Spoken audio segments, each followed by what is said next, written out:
anticipated following my dad into the steelworks, but obviously that opportunity's not there anymore, and it's not there for not just me, but like everyone else.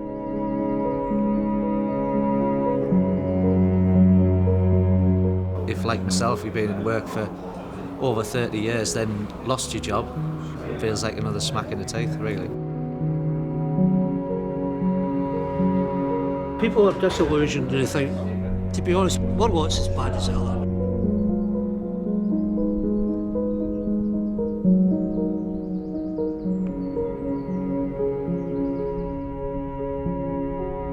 The loss of the steelworks is felt everywhere. Redcar Football Club plays host to a support group for unemployed men, helping recreate the friendship and banter of work, now the work itself is gone. What do they feel this election should be about? For me, it's employment. I was out of work for 13 months, had a job for 5 months and now unemployed again. What did it feel like to be laid off again, having just really 6 months ago got another job? You just start to get your self-respect back. Nobody likes being out of work. And what about you, Stuart? What are the issues for you? Well, it's obviously about employment. I've got a 22-year-old daughter, you know what I mean? And she's been to university, she's got a degree and all that, but it's finding a job, you know what I mean? She's got a part-time job at the moment. It's a temporary job, you know what I mean? What's she going to do? How is she going to pay to get a house? I'm thinking about, like, how's she going to get on the ladder to actually get a life going, you know what I mean? The main issue is employment again. And basically, I've been laid off from SSI when it was there. I was there for 35 years. I got another job straight away. That went into administration as well. So I've been similar to Eric, where I've been made redundant twice, basically. The steelworks has shaped the life and landscape of Redcar for nearly 100 years. When it closed a year and a half ago, more than 2,000 steel workers lost their jobs at a stroke, and hundreds of others in related industries were also put out of work. So it's perhaps little wonder that one issue dominates for people here in the run-up to the election, and it's certainly not Brexit. It's work, or the lack of it. Business is slow today. The place is full of family and friends, not customers. Set up more than 2 decades ago, nothing to do with steel, and yet everything to do with it too. There's been too many things happen around here. Like I said, and obviously our biggest impact was the steelworks going, which has affected a lot of families, affected a lot of businesses. Everything's shut down. His father spent his redundancy setting up the car wash when the job he thought he had for life on the railways vanished. With the old certainties of jobs for life going, old political certainties seem to be fading too. Will you vote? Well, I didn't vote this year. I don't know, I don't understand it all now. I don't understand Brexit and all this rubbish, and I don't understand none of it, so I don't vote. And when you say you don't understand it now, do you think for you understood it more? I always voted Labour since I started work. And then last couple of years I haven't voted because I don't understand it all now. When you were Labour, it was Labour, weren't you, working class, you understand. But now I don't understand none of it, so I don't vote anymore. So most gathered in here won't vote. And even among those who will, there's little sense it actually matters. I don't even know what they're all for, or what they're all about or anything. I don't understand politics whatsoever. And will you vote? Probably, yeah. I don't know who I'll vote for, but I'll probably vote for somebody. Labour, maybe. I have no... Why Labour then? I don't know. Everyone else is voting for Labour, so why not? I don't know. Well done, Andy. An evening race in Redcar's beautiful Lock Park, with runners from clubs across the northeast. In a time of around about 26:32. In the clubhouse after, runners chat over pie and peas. We meet Will and Shirley from Darlington. It's the first mention of Brexit as the defining issue. And for these long-time Labour voters, it's a game changer. I'm going to vote for Theresa May because I think she's the best person to get us, to get a good deal getting us out with Brexit. And would you normally have voted Conservative? No. It's more that I'm voting for Theresa May than I'm voting for the Conservatives, if you understand what I mean. I think she's the best person to do the job. Back at the football club, the support project backed by Middlesbrough FC has a serious aim. The suicide rate for older men in the northeast is one of the highest in the country, unemployment unquestionably a factor. And your own hopes for the election, do you think it makes any difference to the men and the families from around here? You'd like to hope that whatever comes out will make an important difference positively to the guys of the North Eastern and Redcar. But do you believe that? You can hope, but do you believe I can it? hope. Do I believe in it? I'm struggling at the moment with it. I'm finding it hard to see what's, you know, the guys here, if you talk to them, Jackie, that they pass where they work nearly every day, or they can see it.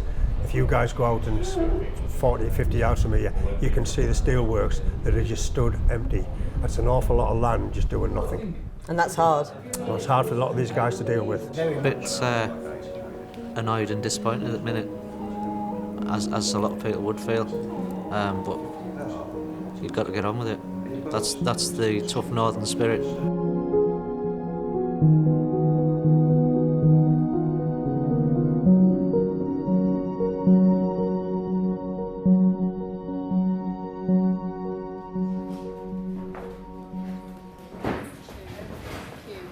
We're ringside at this fantastic community centre in Redcar. It's boxing tonight, but they do everything here, from helping people back into work to providing company for older people and much more. This is a community which works hard to help itself, but as we've been hearing, it's been hit hard by job losses and the loss of industry. So what will this election change? I mean, I don't mean to be rude, but for all the people we've talked to, it's a plague on all your houses. You know, everyone we spoke to, virtually no one was enthusiastic about voting. And that's particularly bad for Labour, isn't it, Lynn? Because this is your territory. Yeah, and I'm actually surprised that the people of the Tees Valley voted for a Conservative mayor, given that they didn't save the steelworks. They've cut Redcar and Cleveland Council by 89 million by 2020, and that's another 1,100 job losses. But where has Labour gone wrong? You heard the gentleman in our film say, you know, I'm a working class man, and you always voted Labour, but I don't know who they speak for now. Labour's not been in power in government for the last 7 years, so it's not Labour that's gone wrong. The Conservatives are in government. They are cutting public services in Tees Valley. In Tees Valley, Labour has had control in the council. In the council, but as I've just said, we've already seen 1,100 job losses and 89 million worth of cuts. Now you take that right across the Tees Valley, and you're talking over 500 million and thousands of public service jobs. Steve, might be getting the blame, but it's the Tories. Well, that are in power. Steve Turner, Conservatives are starting to move into this territory. Theresa May increasingly. I'm not surprised at all that the Tees Valley voted for Labour Mayor. I think what we're starting to see is Labour's abandoned this area and has done for years. For 13 of the last 20 years, we've had a Labour government, yet Lynn says it's only the last 7 years that we've started to decline. This is the second time SSI closed, the first time under a Labour government. We had a Labour council when it started to go wrong. We had 2 Labour MPs when it started to go wrong. Nobody stepped in soon enough. But many people will find it rich coming from a Conservative government which has, you've seen years of austerity, swinging cuts to benefits, more people in work in poverty. It's a hard sell for the Conservatives in working class communities still, isn't it? It's a hard sell, but what people have to remember is we've been abandoned by Labour politicians in the North East for far too long. And it's about time we start to elect people that will work within government and look for the support and the investment our area needs, rather than sitting on what, quite frankly, will be a minority backbench bunch of Labour MPs looking through the windows of government asking for scraps from the table. Yeah, Karen, Lib Dems today say that the Tories can't be trusted to be friends of the working class community, but what can you offer? Well, I think that the people feel let down by a Tory government and a Labour council. I mean, when the steelworks did close the first time, with a Liberal Democrat Secretary for Business and a Liberal Democrat MP that the people of Redcar elected in 2010, the steelworks came back online, and you know, it's an alternative. But you're not suggesting that the Lib Dems could bring back the steelworks now? It's too late for the steelworks, and unfortunately there was no opportunity offered before it was mothballed. It shouldn't have been mothballed. UKIP offered, supposedly, a voice for the working class community. Indeed. They don't need that anymore now, do they? Now that... Absolutely they do. I mean, the one thing that UKIP have in common with the Conservatives is a desire to leave Europe Other than that, I wouldn't trust the Conservatives to look after working class people. But at the local before they do otherwise. elections, if the people have spoken, they clearly don't have much to say to UKIP anymore. They've spoken in terms of the mayor, but we're looking at wider issues than that. We're looking at how can ordinary working class people have a voice when their own former party, the Labour Party, have let them down so dramatically. I mean, already Redcar has a history of kicking out a Labour MP who failed this. This is Vera Baird, putting in place a Lib Dem politician, and I think the same thing can be true again in future. I mean, Lynn, there's a familiar theme here, isn't there, about Labour letting down the working classes? We didn't. Labour led a Save Our Steel campaign, and Vera Baird on Christmas Day actually went to the Prime Minister Gordon Brown and spent their time.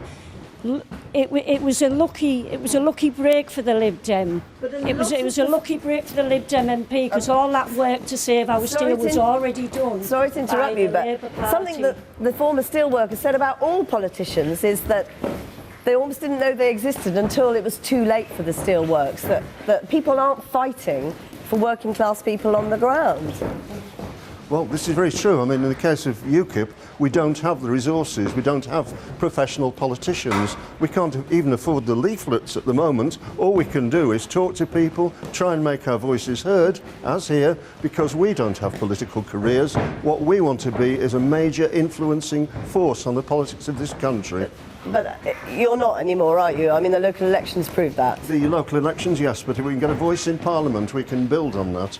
Sources of money, for example, to fund a party will come from having MPs, and it's a desperate position because we're the genuine ones. Steve, what can the Conservatives say to people in Redcar who really feel that they've been forgotten? I think what we need to do, it's a two-horse race here in Redcar. It's got to be between the Labour and the Conservatives. We need a strong government, and I like Glenn. Me and Glenn have been friends a long time, but UKIP has had its day. We've moved on. I would advise every UKIP voter in Redcar to vote Tory. I mean, you were UKIP before. I was regional chairman for UKIP. UKIP has had its day. There's some fantastic people that have achieved what they set out to achieve. What we need now is we need strong government, we need strong MPs locally. Labour have abandoned us. Like you said, they were dead right. The steelworks, it might have been a lucky break for the Lib Dems, but actually we've had Labour MPs across the North East that haven't done anything when SSI has been in trouble every year. There are many people who say that austerity has hit working class and poorer people hardest, and that's under the Tory government. I don't think that's quite true. You look at employment figures have gone up in the area. Yes, I mean, is that your message to the former steelworkers? No, I tell you what, my brother, in that screenshot, my brother was part of that football club support group. I know what he got from that. I was at their Christmas party, so I understand what these people are going through, right? And from that, we've got to understand this government has already supported the people from SSI. They ensured their redundancy payments. They put things in for. There's 400 and odd new businesses been set up through the fund that was Very briefly, I have to ask you, Jeremy Corbyn, do you think he speaks for the Labour voters of Redcar? I think the policies Jeremy Corbyn's putting forward is the policies that we should have had many, many years ago, and this for the many and not the few. But does your MP think Jeremy Corbyn speaks for Redcar? Because I don't think she does. I think she hasn't even got Labour on the front of the leaf. I think she supports Jeremy Corbyn, and we all support the policies. I'm really sorry, that is all we have got time for. I'm very grateful to all of you. Clearly, a huge discussion still to be had. Thank you, and back to Krish. Thanks, Jackie. And coming up on the screen now, the list of all the candidates who will be contesting the seat of Redcar on June the 8th. And that's it.